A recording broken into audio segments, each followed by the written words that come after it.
Hi, I did my project on nuclear power, and nuclear power is usually used to produce electricity within like major cities, and they use uranium is a fuel that they use, and nuclear power supplies 10% of the world's electricity. I provided some general info like the most important thing is the reactor. The reactor produces heat with which later results in steam that turns generators to produce electricity. Also, nuclear power is a non-renewable source of energy, and this is because like uranium is used to power the fuel that they use to power the machine to generate electricity. Uranium has like a shelf life of 80 years, and once that runs out, we have to find something else to use. Nuclear power plants are usually located near lakes and sea coast and rivers. Also, reading, I did not know this, but 3 million Americans reside within 10 miles of an operating plant, which is very important because I'm also going to discuss about how there have been major nuclear power like accidents that have occurred. Especially, I'm going to talk about Chernobyl, which was a major one that caused a lot of health issues. And the thing about also, but back to uranium is not like when they have to mine it to use it in like for nuclear energy. It's not clean. It's uranium has something called like radon gas, which comes from like a direct cause from uranium. It also causes lung cancer. And transportation of mining of uranium releases fossil fuel emissions into the air, which also causes an issue for climate change as well.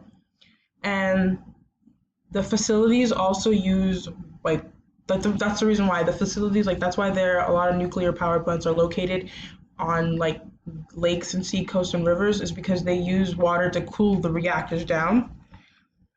And that also has like an effect on like the 3 Mile Island incident that occurred because it was a whole thing with the water and steam and stuff like that.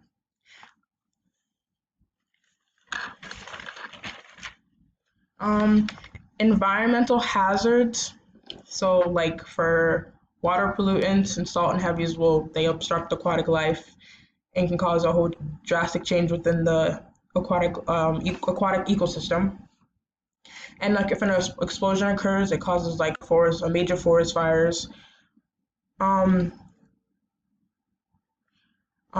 Radiation can change marine life cycles of reproduction, and radioactive materials can be inhaled, ingested by people and animal. And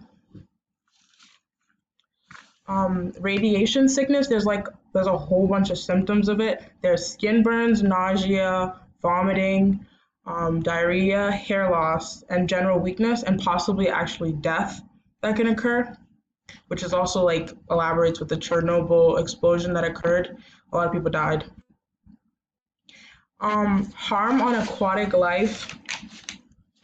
Um, so I ended up finding information about how because nuclear plants use water to cool down their reactors, that same water is actually released right back into the water source that they take from, and that water that is released back into the water source that they take from is heated water, which causes a drastic change and has a negative effect in the ecosystem of the aquatic life that resides there.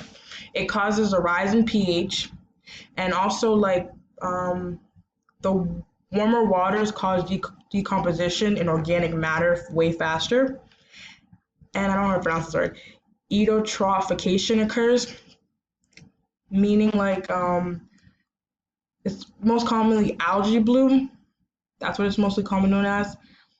And also that also creates block sunlight from aquatic plants, not allowing them to grow. And also it also causes hypoxic dead zones. These dead zones cause support. They cannot support most aquatic organisms, so they end up dying off. And now this is when we're gonna get into like So Chernobyl, which occurred in 1986, was a big explosion that occurred at a nuclear plant, and the explosion, the radioactive materials ended up reaching all the way to Sweden. That's very far, since this all started all the way in Ukraine.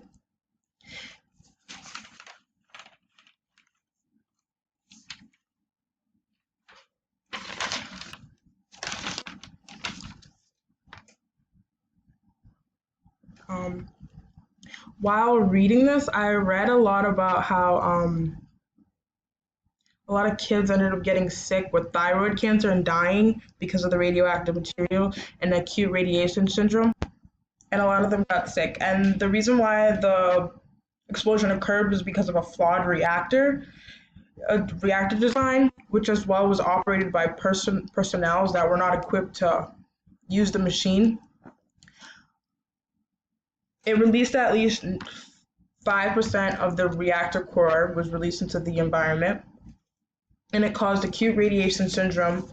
It was diagnosed in 237 people on site and people that were usually involved in the cleanup. Reading more about it, the land around the explosion in Chernobyl will not be habitable for at least 20,000 years. So plant vegetation, human beings can also as well live on that land because it still releases radioactive material. More than 6,000 children and adolescents were the ones that developed thyroid cancer because of this explosion of nuclear material from the nuclear power plant. And the cleanup is expected to last up till 2065.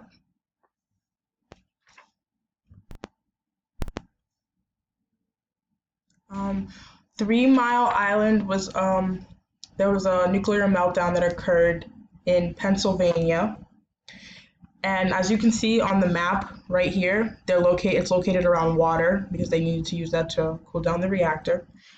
The incident occurred when a pressure valve failed to close within the Unit 2 reactor.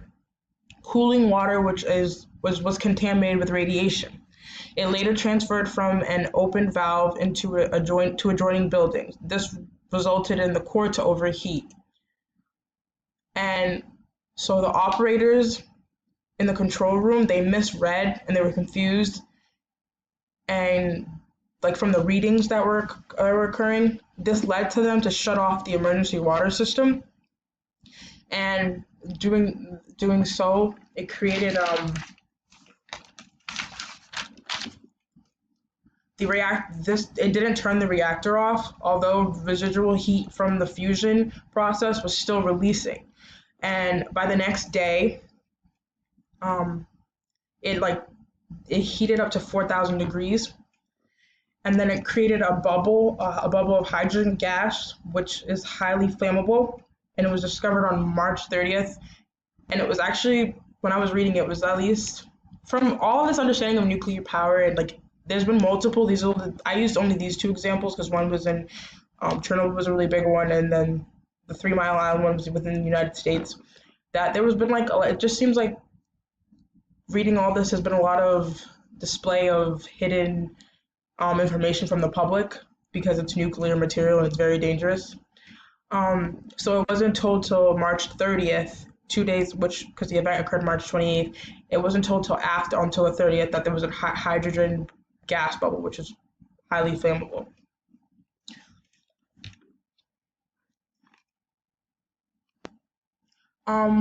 It went all the way as far as to Middleton is over here.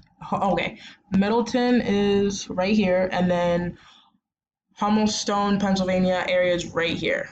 This was just a recommended voluntary evacuation area that the governor was told to put out. That was the area. While reading, I found information that it kept saying that people really didn't get sick, and then I would find more information saying that some people did get sick, that they stopped the process of monitoring families that were around that area. And there were hundreds of lawsuits that were settled out of court, and parents of children with birth defects in the environment. So these families had children who had birth defects, but it was never publicized, but they all settled out of court, which clearly states that the nuclear material probably did cause birth defects within these people, because birth defects also were caused in Chernobyl because the radioactive material affected children and women that were pregnant with children. While reading this, I also found, like doing my research on this, I found that the cost of cleanup was and cleanup was very difficult because you're in you're in an environment that's radioactive, and that could also cause harm to you. And for the Chernobyl one, the United States has also contributed almost more than 240 million to clean up the site. And the cost of damages is in the billions, at least 235 billion. And 3 Mile, it took at least 12 years to clean up, and the cost was $973 million, which is you could obtain public emergency information materials from the power plants in your area. And I also thought that you could, like, the website shows you the nuclear regulatory commissions, like all the safety measures that they have.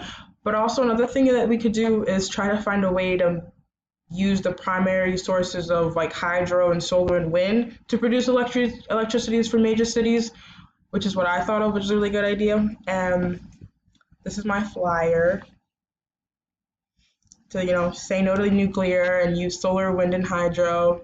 And I also put this because I think people should be aware that you live 10 miles within a nuclear plant, and if there was ever an explosion, you could be harmed severely. So, yeah.